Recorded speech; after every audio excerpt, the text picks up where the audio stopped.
ہم وہی کہیں گے جو ہمارا دین ہم کو بتاتا ہے، عمل کرو تو تمہارا بھلا ہے۔ الحمدللہ رب العالمین والصلاة والسلام على سید الانبیاء والمرسلین، اما بعد فاعوذ باللہ من الشیطان الرجیم، بسم اللہ الرحمن الرحیم، ان اللہ وملائکتہ یصلون علی النبی یا ایہا الذین آمنوا صلوا علیہ وسلموا تسلیما، اللہم صل علی سیدنا وشفیعنا وحبیبنا ومولانا محمد وبارک وسلم صلاۃ وسلاما علیک یا رسول اللہ صلی اللہ تعالی علیہ وسلم۔ وَأَنذِرْهُمْ يَوْمَ الْآزِفَةِ إِذِ الْقُلُوبُ لَدَى الْحَنَاجِرِ كَاظِمِينَ مَا لِلظَّالِمِينَ مِنْ حَمِيمٍ وَلَا شَفِيعٍ يُطَاعُ، اور انہیں ڈراؤ اس نزدیک آنے والی آفت کے دن سے جب دل گلوں کے پاس آ جائیں گے غم سے بھرے، اور ظالموں کا نہ کوئی دوست نہ کوئی سفارشی جس کا کہا مانا جائے۔ اس سے پہلے والی آیات کریمہ میں یہ ذکر ہوا تھا کہ قیامت کے دن ہر جان اپنے کیے کا بدلہ پائے گی، کسی پر ظلم نہیں ہوگا، اللہ جلد حساب لینے والا ہے۔ تو اب ارشاد ہو رہا ہے کہ انہیں ڈراؤ اس نزدیک آنے والی آفت کے دن سے، یعنی اللہ قیامت میں جو حساب لے گا ہر ایک کو اس کے اچھے برے کا بدلہ یا اس کی سزا ملے گی، تو یہ نہ سمجھنا کہ قیامت دور ہے۔ فرمایا کہ ان کو ڈراؤ، قیامت دور نہیں ہے، قیامت نزدیک ہے۔ یوم الآزفہ، اس نزدیک آنے والی آفت کے دن سے ڈراؤ، اس لیے کہ کہنے کو تو قیامت دور ہے لیکن وہ بہت قریب پہنچنے والی ہے، کیونکہ جس کے آنے کا وقت بہت کم رہ جاتا ہے تو اس کو قریب ہی کہا جاتا ہے۔ اور آپ جانتے ہیں کہ جب سلسلہ چل پڑتا ہے تو چاہے کتنی بھی دوری ہو پھر وہ دوری نہیں رہتی ہے۔ مثال کے طور پر اگر آپ بمبئی سے سفر شروع کریں، چاہے 1000 کلومیٹر کا سفر ہو چاہے 10,000 کلومیٹر کا سفر ہو، آپ جب چل پڑے ہیں تو پھر آج نہیں تو کل، کل نہیں تو پرسوں آپ منزل پہ پہنچ جائیں گے۔ تو ہم لوگ ایسے ہی چل پڑے ہیں، ہم لوگ راہ میں ہیں، تو آج نہیں تو کل، کل نہیں تو پرسوں موت واقع ہوگی، اور پھر ایسے ہی آج نہیں تو کل اور کل نہیں تو پرسوں پھر قیامت ہمارے سامنے ہوگی۔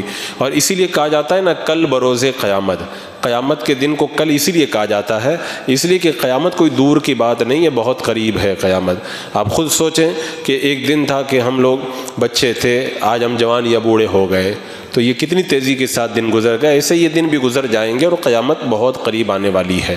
تو فرمایا انہیں ڈراؤ اس نزدیک آنے والی آفت کے دن سے جب دل گلوں کے پاس آ جائیں گے۔ اچھا، یہاں پہ جو فرمایا گیا کہ ڈراؤ، قرآن مقدس میں ایک جگہ اللہ تعالیٰ کا ارشاد ہے ازفت الازفہ، آنے والی گھڑی قریب آ پہنچی ہے، قیامت قریب ہے اس لیے فرمایا گیا۔ اور ایک جگہ اللہ تعالیٰ نے فرمایا اقتربت الساعۃ وانشق القمر، قیامت قریب آ گئی، چاند شق ہو گیا۔ اب اس سے مراد کیا ہے؟ یعنی کفار کے جہنم میں داخل ہونے کا وقت قریب آ گیا ہے، یعنی اس وقت ایسا لگے گا جیسے خوف کی شدت کی وجہ سے دل سینے کے باہر نکل آئیں گے، یا تو یہ مراد ہے۔ اور بعض مفسرین نے کہا اس سے موت کا وقت مراد ہے، کیونکہ کفار موت کے وقت عذاب کے فرشتوں کو دیکھیں گے، ان کو بہت زیادہ خوف ہوگا اور ان کو یوں لگے گا کہ ان کے دل اچھل کر کے ان کے حلق میں آ گئے، کیونکہ جب خوف زیادہ ہو جاتا ہے تو آدمی بالکل گم سم ہو جاتا ہے اور پھر اس کی بے قراری ایسی ہو جاتی ہے کہ جیسے لگتا ہے کہ بس ابھی دل نکل کر کے حلق میں آ جائے گا۔ تو دلوں کا اچھل کر کے حلق میں آ جانا، اس کا مطلب یہ ہوتا ہے کسی پر اچانک کوئی مصیبت آ پڑنا، بندے کا خوف اور دہشت کے اندر گرفتار ہو جانا۔ تو موت کے وقت یا قیامت کے دن کافر جب دیکھیں گے عذاب کو تو ایسا لگے گا کہ جیسے ان کے دل اچھل کر کے ان کے حلق میں آ گئے ہیں۔ تو اور اس آیت کریمہ کا ظاہری معنی ہی مراد ہے، یعنی شدت خوف، زیادہ خوف کی وجہ سے ان کے دل ان کے سینوں سے نکل کر کے حلق میں آ جائیں گے، اور یہ ایسی کیفیت ہوا کرتی ہے کہ وہ دل نہ تو نیچے اتر رہے ہیں کہ سکون ملے، نہ باہر آ رہے ہیں کہ سکون ملے، عجیب بے قراری اور بے تابی کا عالم ہوگا، کاظمین، غصے میں بھرے ہوئے، یعنی وہ عجیب ان کے اوپر غصہ ہوگا اور انہیں کچھ بھی نہیں سمجھ میں آئے گا کہ کیا کریں اور کیا نہ کریں۔ تو رب نے فرمایا کہ انہیں ڈراؤ اس نزدیک آنے والی آفت کے دن سے جب دل گلوں کے پاس پاس آ جائیں گے۔ یعنی اس میں قیامت کی ہولناکیوں کا ذکر ہے، اس پر میں بارہا بیان کر چکا ہوں قیامت کی ہولناکیوں کا عالم کیا ہوگا۔ قرآن مقدس میں تو بتا دیا گیا نا، بچے بوڑھے ہو جائیں گے، ایسا ہولناک دن ہوگا، بچے بوڑھے ہو جائیں اور ماں کے پیٹ میں بچہ ہو تو بچہ گر جائے، حمل ساقط ہو جائے، ایسا خوف کا دن ہوگا۔ اس دن تو عالم یہ ہوگا کہ بعض اوقات میں تو انبیاء کرام بھی نفسی نفسی پکاریں گے، ہاں میرے آقا صلی اللہ علیہ وسلم ہوں گے جو ایسے عالم کے اندر در شفاعت کو وا فرمائیں گے۔ اور اچھا کوئی مصیبت آ جائے تو بندے کے پاس میں ایک چارہ تو یہ ہوتا ہے کوئی دوست ہے مدد کر دے گا، ایک راستہ یہ ہوتا ہے کوئی میرا سفارشی ہے وہ کچھ سفارش کر دے گا، میرا کام بن جائے گا۔ تو اللہ تبارک و تعالیٰ نے فرمایا ان کو ڈراؤ اور ان کو بتاؤ جب وہ دن آئے گا تو ما للظالمین من حمیم، اور ظالموں کا کوئی دوست بھی اس دن نہیں ہوگا، ولا شفیع یطاع، اور نہ کوئی سفارشی ہوگا جس کا کہا مانا جائے، نہ کوئی ان کے لیے سفارش ہوگی، نہ کوئی شفاعت ہوگی ان کے لیے، اور نہ کوئی دوستی یاری ہوگی۔ دوستی یاری تو نیک لوگوں کو کام آئے گی اور شفاعت تو مسلمانوں کے کام آئے گی، کافروں کے لیے تو نہ شفاعت ہے نہ کوئی دوستی یاری ہے۔ ایک گمراہ فرقہ تھا معتزلہ، وہ تو مر گیا، اب آج کل وہ کہتے ہیں نا کہ رسی جل گئی اور اس کے بل باقی رہ گئے، تو وہ انہی کی ایک نئی شکل وہابیوں کی شکل میں موجود ہے۔ ان کا عقیدہ یہ تھا کہ ظالموں کا کوئی شفاعت کرنے والا ہوگا نہیں، اور گناہ کبیرہ کرنے والے ظالم ہیں، لہذا جو گناہ کبیرہ کرتے ہیں چاہے وہ مسلمان ہی کیوں نہ ہو ان کی قیامت کے دن کوئی شفاعت نہیں کرے گا۔ یہ آج کل وہابی کہتے ہیں نا شفاعت کا کوئی مطلب نہیں ہے، وہ بالکل انکار کر جاتے ہیں، کچھ قسموں کی شفاعت کو بالکل وہ ان کے منکر ہو جاتے ہیں۔ تو اس آیت کریمہ میں جو فرمایا گیا ولا شفیع یطاع، اس کا مطلب کیا ہے؟ یعنی ظالموں کا کوئی ایسا شفاعت کرنے والا نہیں ہوگا جس کی شفاعت مانی جائے، جس کی شفاعت کی اطاعت کی جائے، اور اللہ تعالیٰ تو اس بات سے پاک ہے وہ کسی کی اطاعت کرے، تو اس شفاعت کا انکار ہے۔ اور اس آیت کا جو معنی ہے وہ کفار کے لیے ہے، کیونکہ سیاق میں کافروں و مشرکین کا ذکر ہے، تو قیامت کے دن کافروں کے لیے شفاعت نہیں ہوگی، مومنوں کے لیے ہوگی۔ اور یہ جو فرمایا گیا کہ اس کے لیے سفارش قبول کی جائے گی جس کی مغفرت ممکن ہو، اور مشرکین کی تو مغفرت ہو ہی نہیں سکتی تو شفاعت کیسے ہوگی؟ اللہ تعالیٰ فرماتا ہے ان اللہ لا یغفر الذنوب ان یشرک بہ، اللہ تعالیٰ مشرکین کو نہیں بخشتا ہے، تو جس کی بخشش نہیں ہو سکتی اس کے لیے شفاعت بھی نہیں ہو سکتی۔ اور گناہ کبیرہ شرک سے کم گناہ ہے، شرک سے کم گناہ ہے۔ اللہ تعالیٰ فرماتا ہے ان الشرک لظلم عظیم، شرک یہ بڑا ظلم ہے، تو مشرکین کے لیے شفاعت نہیں ہوگی، ان کا انکار ہے، ورنہ اللہ تعالیٰ مومنین کے لیے در شفاعت کو وا فرمائے گا۔ اور حضرت جابر بن عبداللہ رضی اللہ تعالیٰ عنہ کا بیان بھی ہے، اللہ کے رسول علیہ السلام نے ارشاد فرمایا میری امت کی شفاعت، فرمایا کہ میری امت کی شفاعت میری امت کے کبیرہ گنہگاروں کے لیے، گناہ کرنے والوں کے لیے ہوگی، یعنی میں اپنی امت کے گنہگاروں کے لیے شفاعت کرواؤں گا۔ اور پھر آگے ارشاد فرمایا اللہ جانتا ہے چوری چھپے کی نگاہ اور جو کچھ دلوں میں سینوں میں چھپا ہوا ہے، چوری چھپے کی نگاہ کو بھی اللہ جانتا ہے اور جو دلوں کے اندر چھپا ہوا ہے اس کو بھی اللہ جانتا ہے۔ یعنی انسان جو بھی اللہ کی نافرمانی کرتا ہے، چاہے اس کا تعلق ظاہری اعضاء سے ہو یا باطنی اعضاء سے ہو، اللہ تعالیٰ سب کچھ جانتا ہے۔ ظاہری اعضاء سے جو نافرمانی ہوتی ہے وہ نظر آتی ہے، اور باطنی اعضاء سے جو نافرمانی ہوتی ہے وہ سینے میں چھپی رہتی ہے۔ بندہ چاہے کچھ بھی کرے اللہ تبارک و تعالیٰ سب کچھ جانتا ہے۔ مفسرین فرماتے ہیں کہ آنکھوں کی خیانت وہ ہے جو انسان اجنبی عورتوں کی طرف بری نظر سے دیکھتا ہے۔ ہاں اگر اتفاقاً کسی پر نظر پڑ گئی تو وہ انسان کے لیے معاف ہے، لیکن دوبارہ اگر اس پر نظر ڈالے گا تو پھر وہ معاف نہیں ہے۔ حضرت جریر رضی اللہ تعالیٰ عنہ بیان کرتے میں نے اللہ کے رسول علیہ الصلوۃ والسلام سے پوچھا یا رسول اللہ اگر کسی پر اچانک نظر پڑ جائے تو میرے آقا صلی اللہ علیہ وسلم نے فرمایا اپنی نظروں کو ہٹا لو، پہلی نظر معاف ہے، ورنہ جان بوجھ کے نظر ڈالے گا تو یعلم خائنۃ الاعین، یہ جو خیانت کر رہے ہو نا، خیانت کا مطلب کیا ہوتا ہے؟ اگر کوئی آدمی آپ کے پاس میں مال لا کر کے رکھے، آپ اس کے مالک نہیں ہیں، اس کے مال میں آپ تصرف کر رہے ہیں، اس کے اندر آپ اگر اس کو استعمال کر رہے ہیں اپنی مرضی سے، اس کی مرضی کے خلاف، تو یہ خیانت ہوا کرتی ہے۔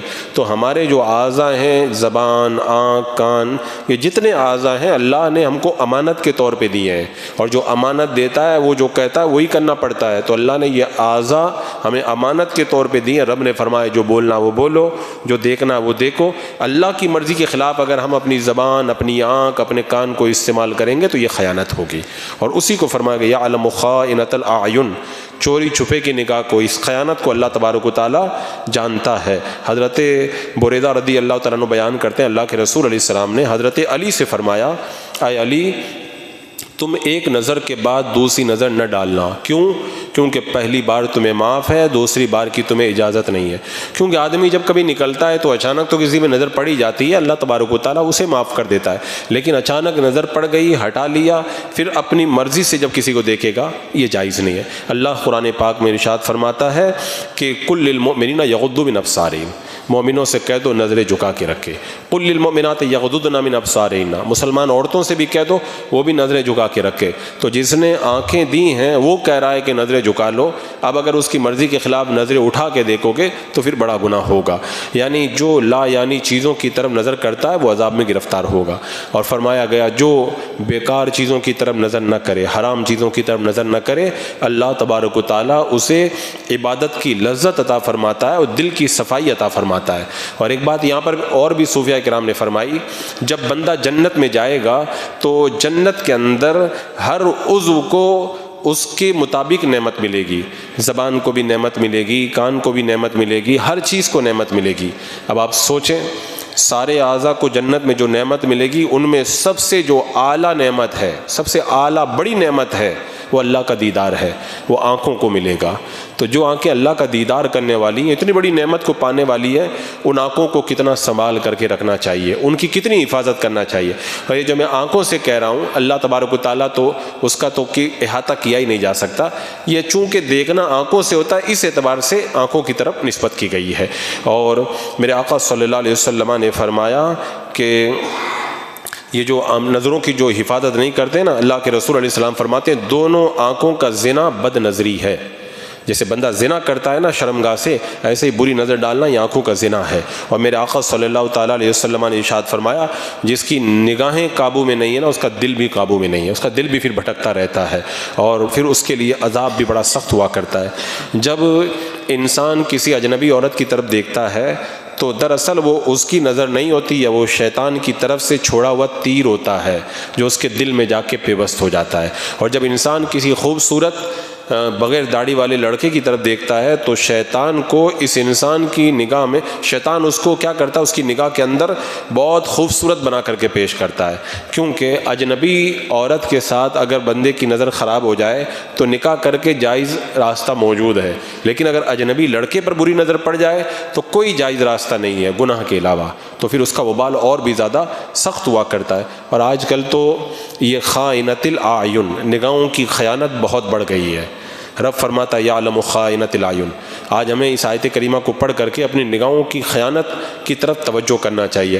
آج کو باہر نکل جاؤ، سائن بورڈ لگے ہوئے ہیں، اس پر غلط قسم کی تصویریں بنی ہوئی ہیں، سامان خرید کے مارکیٹ سے لاؤ اس پر بھی عورتوں کی تصویریں بنی ہوئی ہیں، اگر اخبار خرید کے لاؤ اس میں بھی عورتوں کی تصویریں بنی ہیں، موبائل آن کرو اس میں بھی عورتوں کی تصویریں بنی ہیں، مارکیٹ میں نکل جاؤ، بازار میں نکل جاؤ، شادی ہال میں چلے جاؤ، ٹرین میں بیٹھ جاؤ، بس میں جہاں چلے جاؤ، ہر جگہ نگاہوں کو آوارہ اور خراب کرنے والی چیزیں موجود ہیں۔ اب ایسے عالم کے اندر خائنۃ الاعین، یہ نگاہوں کی خیانت سے اپنے آپ کو بچانا یہ بڑا اہم مسئلہ ہو چکا ہے، بہت اہم مسئلہ ہو چکا ہے۔ حضرت ابو عبداللہ کہتے ہیں ایک بار میں اپنے استاد کے ساتھ میں نکلا تھا، ایک عیسائی لڑکا بڑا خوبصورت تھا، میری نظر پڑ گئی، تو حضرت ابو عبداللہ کہتے ہیں کہ میرے استاد نے کہا کہ تم کیوں دیکھ رہے ہو؟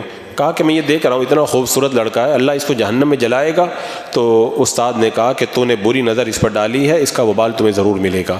کہتے ہیں پھر اس کا وبال میرے اوپر یہ پڑا، 40 سال کے بعد میں جو قرآن مجھے یاد تھا پورا قرآن میں بھول گیا ہوں۔ تو کبھی کبھی اس بد نظری کی سزا دنیا میں مل جاتی ہے اور کبھی مرنے کے بعد، یعنی جو بد نظری کرتا ہے قیامت کے دن اس کی آنکھوں میں جہنم کے انگارے بھرے جائیں گے۔ آنکھ میں اگر مچھر چلا جائے تو آدمی کو قرار نہیں ملتا ہے، تو اس آنکھ کے اندر اگر جہنم کے انگارے بھر دیے جائیں گے تو کتنا اس کے لیے بے تابی اور بے قراری کا سامان ہوگا۔ بیان کرتے ہیں کہ مصر کی جامع مسجد کا مؤذن اذان دینے کے لیے چڑھ رہا تھا، پاس والے مکان میں عیسائی عورت پہ نظر پڑ گئی، باپ سے بات کی، شادی وغیرہ کے لیے بات کی، تو اس نے کہا تم اسلام کو چھوڑ دو تو میں تم سے شادی کر لوں گا۔ وہ بد نظری کا وبال دیکھیں، کبھی کبھی بندہ بد نظری کی وجہ سے کفر تک پہنچ جاتا ہے، کہا میں شادی تو کروں گا چاہے مجھے اسلام کو چھوڑنا پڑے، معاذ اللہ اس نے کفر اختیار کیا، ابھی شادی کیا بھی نہیں ہے، اس سیڑھیوں پہ چڑھ رہا تھا، نیچے گرا اور مر گیا۔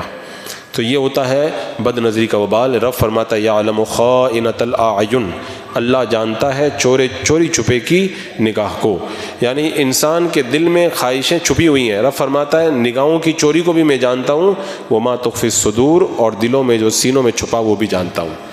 بندے کے دل میں کیا ہے، وہ کیا اچھا سوچ رہا ہے برا، سب اللہ کو معلوم ہے، سب معلوم ہے۔ واللہ یقضی بالحق، اور اللہ سچا فیصلہ فرماتا ہے، اللہ سچا فیصلہ فرماتا ہے۔ یعنی رب تبارک و تعالیٰ نے بتا دیا کہ لوگوں کے دلوں میں سب سے زیادہ اللہ کا خوف ہونا چاہیے، کیونکہ اللہ تعالیٰ ہر چھوٹے بڑے جرم کا حق فیصلہ کرے گا۔ جب مجرم اور گنہگار کے دل میں یہ حقیقت بیٹھ جائے گی کہ اللہ فیصلہ کرے گا، سچ کرے گا، تو پھر کبھی بھی وہ گناہ کی طرف رغبت نہیں کرے گا۔ فرمایا والذین یدعون من دونہ لا یقضون بالشیء، اور اس کے سوا جن کو پوجتے ہیں وہ کچھ فیصلہ نہیں کرتے۔ ان اللہ هو السمیع البصیر، بے شک اللہ ہی سنتا دیکھتا ہے۔ یعنی یہ کفار اپنے باطل معبودوں اور بتوں پر بھروسہ کرتے ہیں، وہ ان کو اللہ تعالیٰ کے عذاب سے چھڑا لیں گے، ایسا ہرگز نہیں ہے۔ اللہ تعالیٰ ان کا رد کرتا ہے کہ یہ اللہ کو چھوڑ کے جن کو پوج رہے ہیں، یہ اللہ کے سوا اللہ کی بارگاہ میں کچھ بھی ان کے کام آنے والی نہیں ہے۔ تو کفار جو اپنے بتوں کی تعریف کرتے ہیں، اللہ تعالیٰ ان کو سنتا بھی ہے۔ اپنے بتوں کے سامنے جو سجدہ کرتے ہیں، اللہ ان کو دیکھتا بھی ہے، اللہ کو سب معلوم ہے۔ اور قیامت کے دن اللہ جب فیصلہ کرے گا تو پھر ان کا حق فیصلہ فرمائے گا اور ان کو جہنم کے اندر ڈال دے گا۔